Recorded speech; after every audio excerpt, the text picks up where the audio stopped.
2025년 송구영신 마지막 말씀인데요. 제목이 좀 강렬합니다. 지옥의 문턱에서 돌아온 자들에게. 올 한 해 진짜 빨리 갔죠?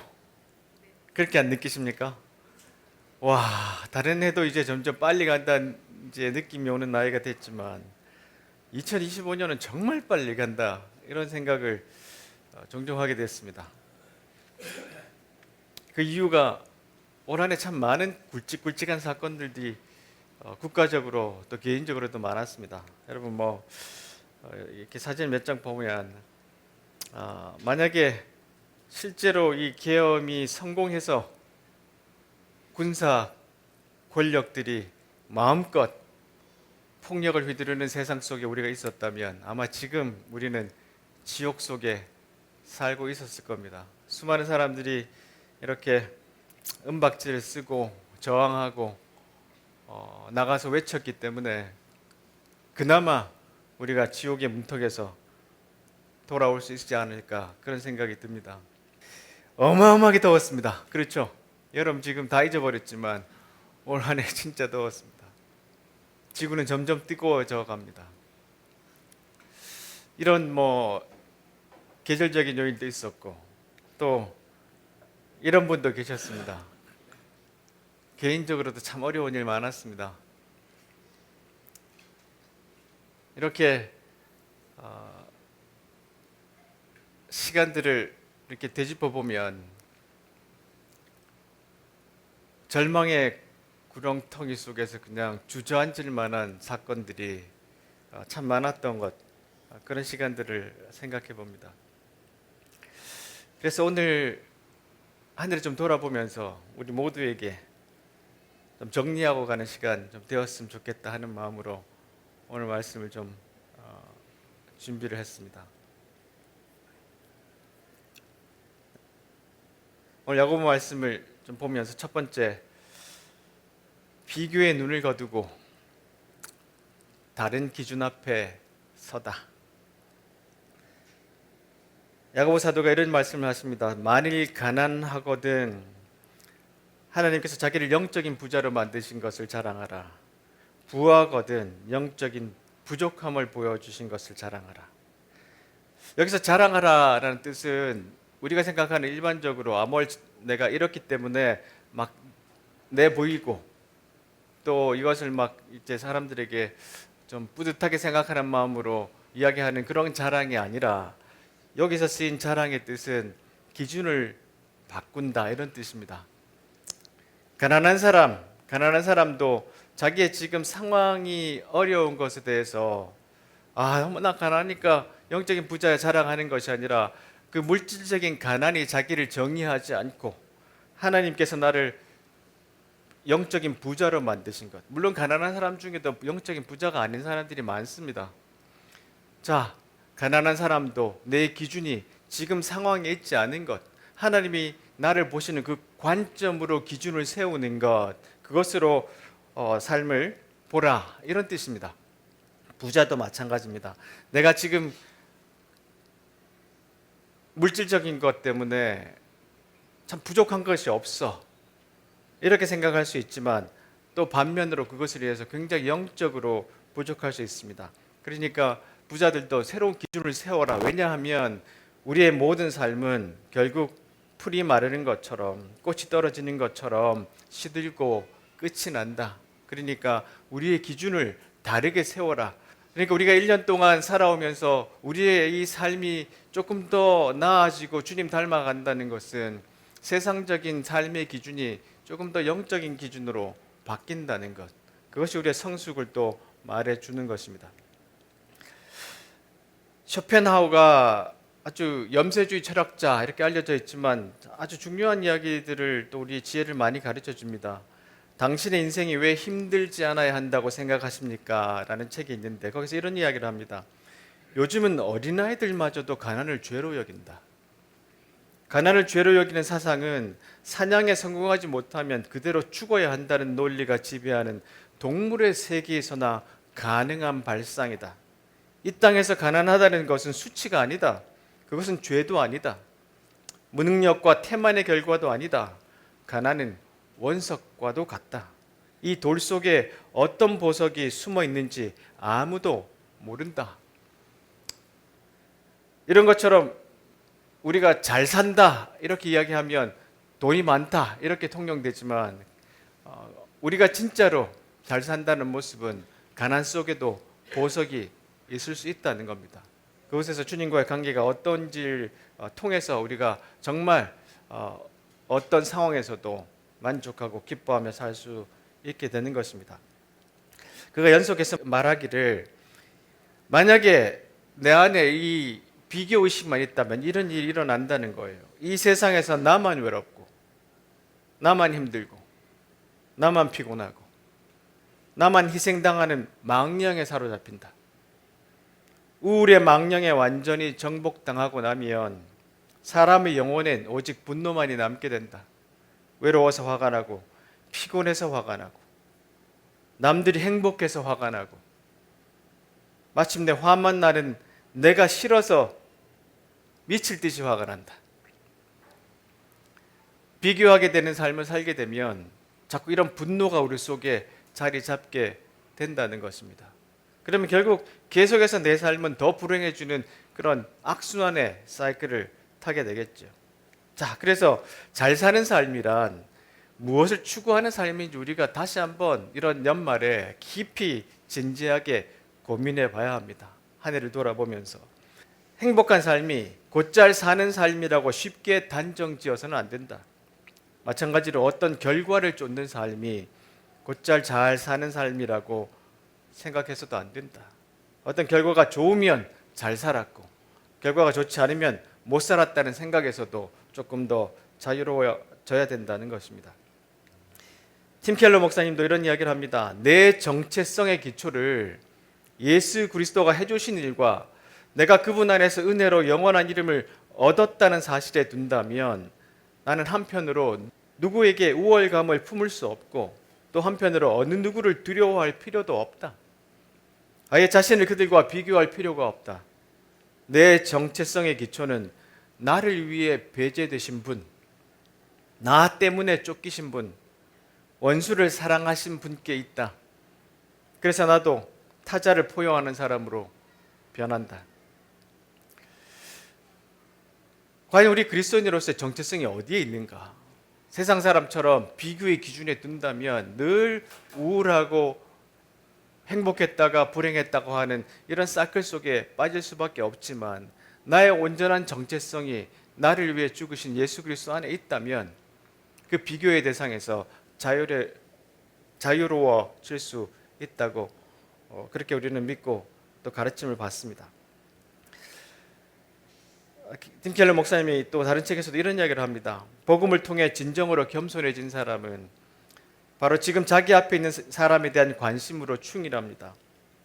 복음적 겸손의 핵심은 자신을 더 생각하거나 덜 생각하는 것이 아니라 자신에 대한 생각 자체를 덜 한다는 것입니다. 비교는 계속 자기가 중심이 됩니다. 그렇죠? 그러나 우리가 복음으로 겸손했던 사람들은 우리 자신에 대한 생각을 덜 한다는 거예요. 진정한 복음적 겸손을 가진 사람은 자신이 하는 모든 경험과 대화를 자신의 정체성과 연결짓지 않습니다. 자기 자신에 대해 생각을 그칩니다. 자기를 의식하지 않는 자유를 누립니다. 자기를 의식하지 않음으로써 누리는 복된 평안이 있습니다. 계속해서 나 중심으로 생각한다면 그 주위에 있는 모든 것이 비교하게 되고 또 그것이 불행의 원초가 되겠지만 나에 대한 생각을 좀 자유롭게 하고 우리 주님에 대한 생각 또 주님이 하신 그 타자에 대한 생각들을 한다면 이런 괴로움에서 조금 더 자유로워질 수 있다는 것입니다. 그러니까 기준을 바꿔야 됩니다. 우리가 생각하는 비유의 기준이 아니라 주님이 우리를 보신 그 기준으로 우리의 삶의 생각을 바꿔야 비로소 우리에게 온전한 성숙과 평안이 있습니다. 기준을 바꿔야 됩니다. 두 번째로 이 고난과 고통을 지난 사람들 부서지지 않고 더 부드러워지는 시간입니다. 12절에 시험을 받은 후에 더 강건해졌다면 복 있는 사람입니다. 우리는 모든 사람의 시험이 있잖아요. 크고 작든지 간에.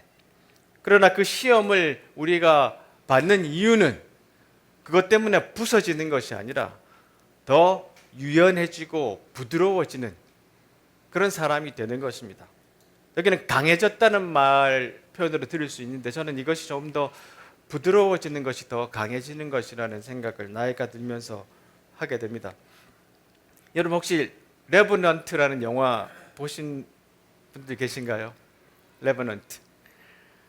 어두운 영화잖아요. 이 레버넌트라는 말 자체가 지옥에서 돌아온 자 이런 의미를 갖고 있습니다. 망령. 근데 이 영화는 보면 복수입니다. 지옥에서 돌아온 자들은 대부분 그 안에 복수심, 응어리들, 쓴뿌리 가지고 돌아다니면서 자기 아들 죽인 사람들을 처참하게 하나하나씩 복수합니다.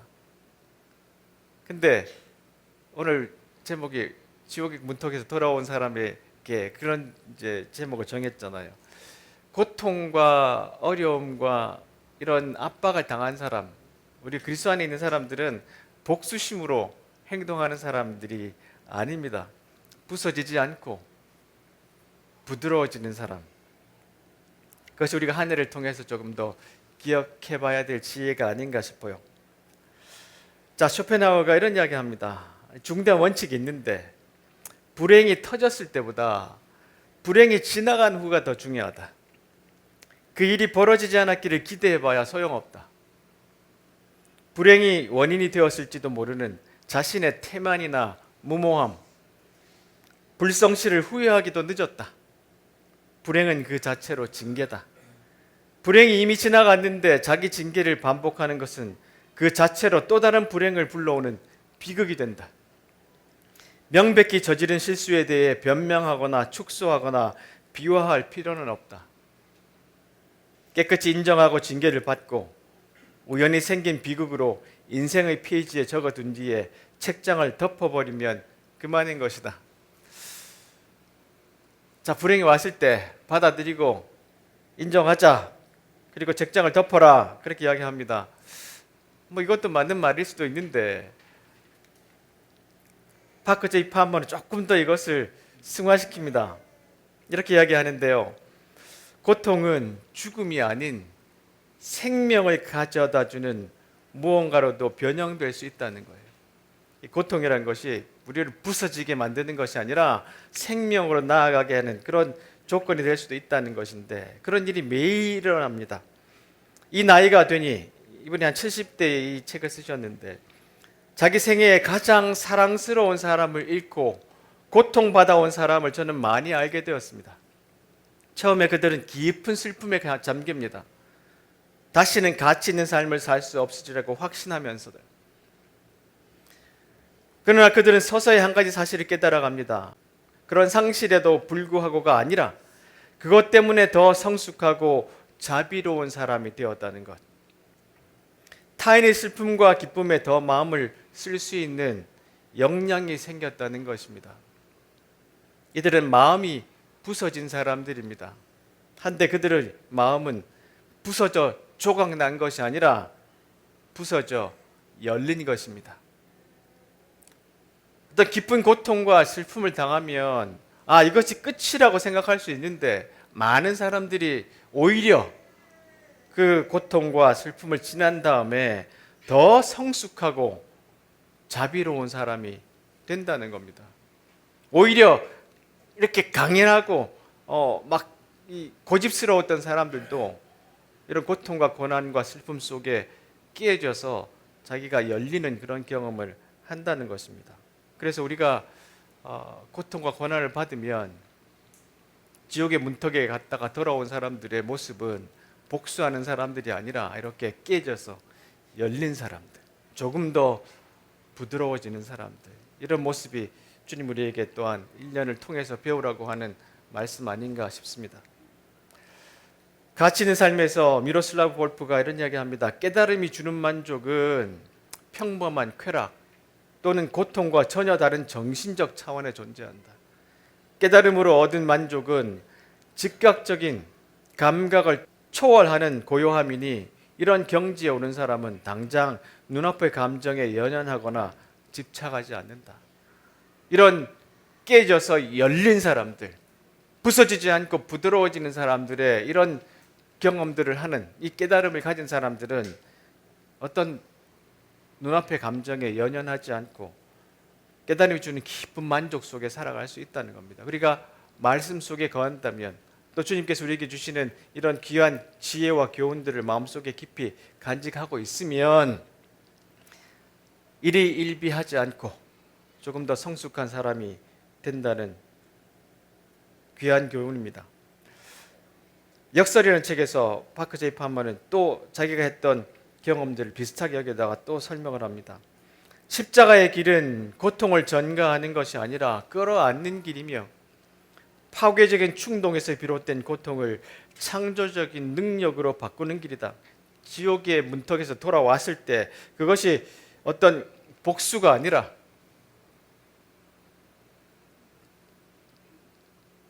더 절망하고 나빠진 사람이 아니라 그것이 오히려 그 고통이 창조적인 능력으로 바꿔지는 사람들이라는 그런 표현입니다. 세상에 우리의 마음을 주면 우리의 마음은 찢길지도 모른다.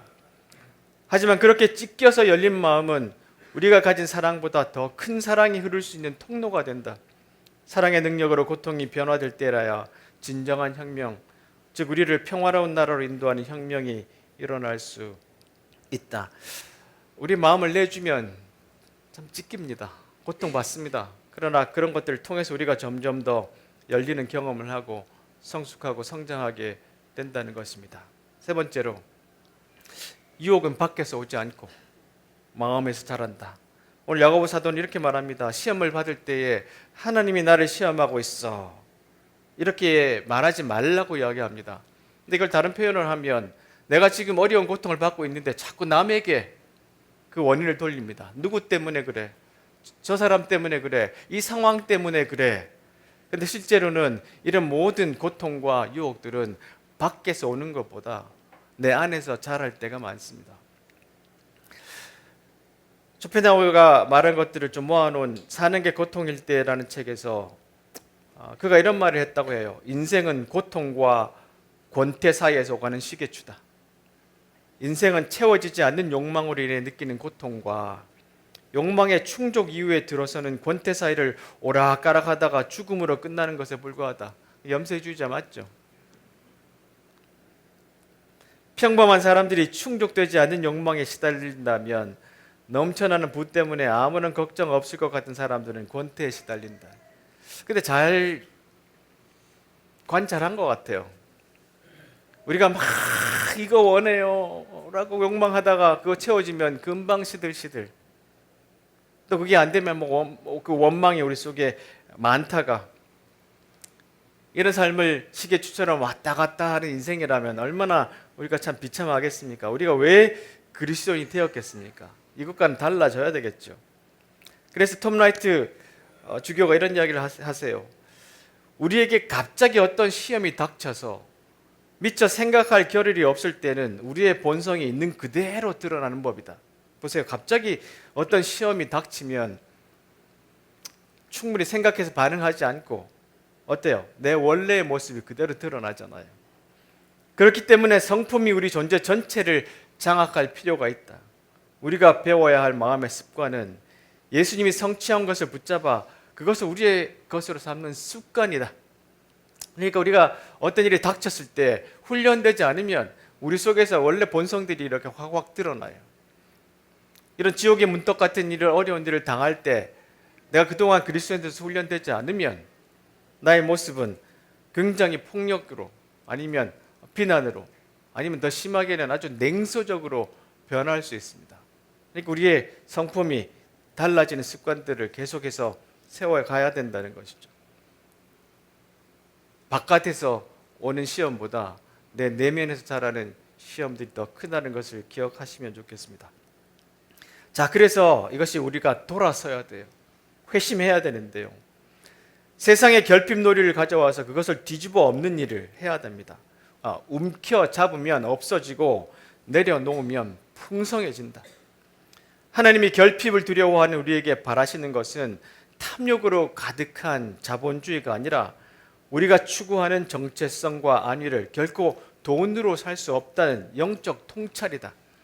우리의 정체성과 안위는 모든 것을 내려놓고 하나님의 은혜 가운데 살아갈 때에만 우리에게 찾아온다. 우리에게 왜 평안이 없는가? 내 속에 왜 주님의 이름으로 인해서 오는 그런 안식이 없는가를 돌아보면 아직도 내 내적 욕망과 욕심들이 더 크다는 사실을 발견할 수 있습니다. 자, 그래서 실천하기 하나로 주디스 조셉이 이런 이야기를 합니다. 다른 사람에 대해 안 좋은 말을 하고 싶은 충동을 참아보자. 주변을 돌아보면 가장 부정적인 말을 많이 하는 사람들이 본질적으로 불행하다는 사실을 알게 될 것이다. 타인을 부정적으로 표현하는 습관을 멈추기 전에는 자신에 대해 긍정적으로 말하기 쉽지 않다. 익숙해진 행동을 바꾸는 일이 쉽지는 않겠지만 적어도 일주일만이라도 실천해보자. 기분이 어떻게 달라지는지 느껴보자. 자꾸 바깥에서 하나님이 그랬어요. 아니면 뭐 누구 때문에 그래요? 라고 다른 쪽으로 손가락으로 문제의 원인을 돌리지 말고 내 속을 한번 돌아보라는 거예요. 이 원인이 내 속에 있다는 것을 한번 인정해 보면 또한 좀 달라지는 것을 경험하지 않을까 싶어요. 자, 네 번째 마지막으로 위로부터 또 옆으로부터 오는 좋은 선물과 함께 새해로 나아갑시다. 17절에 보면 모든 선한 행위와 온전한 선물들은 빛들을 창조하신 하나님으로부터 위에서 내려오는 것입니다. 하나님께서는 결코 그림자처럼 변하는 일이 없습니다. 항상 동일하고 온전하게 우리와 함께 하시는데 하나님께서는 진리의 말씀을 통해 우리에게 생명을 주셨고 창조하신 것들 중에서 우리로 첫 열매가 되게 하셨습니다. 얼마나 귀한 말씀들로 우리를 가르치셨어요. 근데 아직도 우리가 여전히 변하지 않고 있다면 뭔가 우리에서 웅크리고 있는 거예요. 주님의 그 은혜 앞에 우리 자신을 내어놓는 용기가 부족하다는 것입니다. 나의 가치란 책에서 제이미 킨 리마가 이런 이야기를 합니다. 인간은 본능적으로 고통을 피하려고 한다. 이것은 생존 본능이다. 그리고 우리가 충분치 않거나 가치가 없거나 사랑받을 자격이 없다고 느낄 때 엄청난 고통을 느낀다. 그리고 이 모든 고통을 거절이나 실패라는 생각과 마음속에서 연결할 때 우리는 모험을 꺼리게 되고 꼼짝없이 제자리에 갇혀 소심하게 삶을 살아간다. 우리가 절대 세상 밖으로 나가지 않는다면 거절이나 실패와 함께 찾아오는 고통은 없을 것이다. 우리가 절대 꿈을 쫓지 않는다면 꿈이 이루어지지 않았을 때 당황하거나 낙담할 위험은 없을 것이다. 하지만 거절과 실패가 고통과 위험을 준다고 우리가 생각할 때만 그것들은 그런 의미를 지닌다. 그리고 우리는 그런 생각을 바꿀 수 있다. 이런 여러 가지 불편과 고통과 고난을 겪다 보니까 점점점 위축되고 소심해져서 나는 이제 아무것도 안 할래. 해봐도 소용이 없어. 라는 냉소 속에 갇힌다면 아무것도 일어나지 않는다는 거예요. 그러니까 우리가 주님이 주신 이 새로운 선물들이 가득한 세계로 나아가려면 거기에는 고통과 고난이 있다는 것을 기억하고 우리 자신을 그 앞으로, 그 절벽 앞으로 내몰아야 합니다. 그 순간이 주옥의 문턱까지 느껴질 때라도 멈추지 말고 조금 더 한 발 한 발 그 모험을 위해서 나아가야 한다 사실입니다. 그래야지만 이 주님이 예비하신 선물들 받을 수 있는데요. 우주의 먼지로부터라는 책인데 이게 참 슬픈 책이기도 하고 우리에게 많은 지혜를 주기도 하는데 이 앨런 타운샌드라는 과학자인데요. 이 사람이 1년 사이에 자기 사랑하는 아이와 아내가 동시에 뇌종양에 걸려요. 거의 없는 확률인데 이걸 통해서 자기가 쭉 생각해보면서 썼던 책입니다. 종교적인 책은 아니지만 과학으로서 어떻게 좀 지금의 상황들을 이해해 볼까 하는 그런 내용으로 쓴 책인데 삶을 끝내기 직전까지 갔었던 사건이 분자 수준에서 아주 원초적으로 나를 바꿨다. 가장 어두운 시간을 지나 문을 열어보니 여태껏 몰랐던 평온이 기다리고 있었다. 나는 과거와 미래가 전혀 예상치 못한 나는 과거와 미래가 전혀 예상치 못하게 결합해 만들어진 새로운 존재가 되어 인생 최악의 순간들이 남긴 잿더미에서 벗어날 수 있다는 사실을 깨닫기 시작했다. 잿더미라고 생각하니까 감독님 생각이 갑자기 나는데요.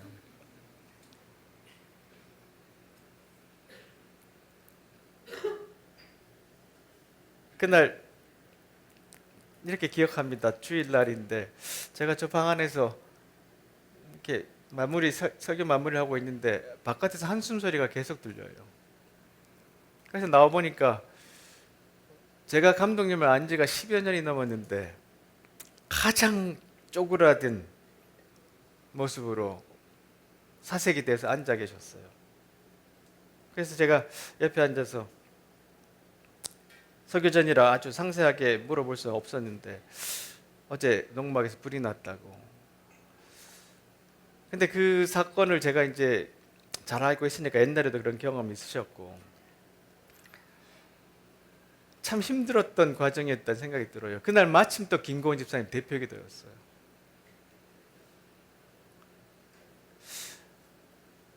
계속해서 이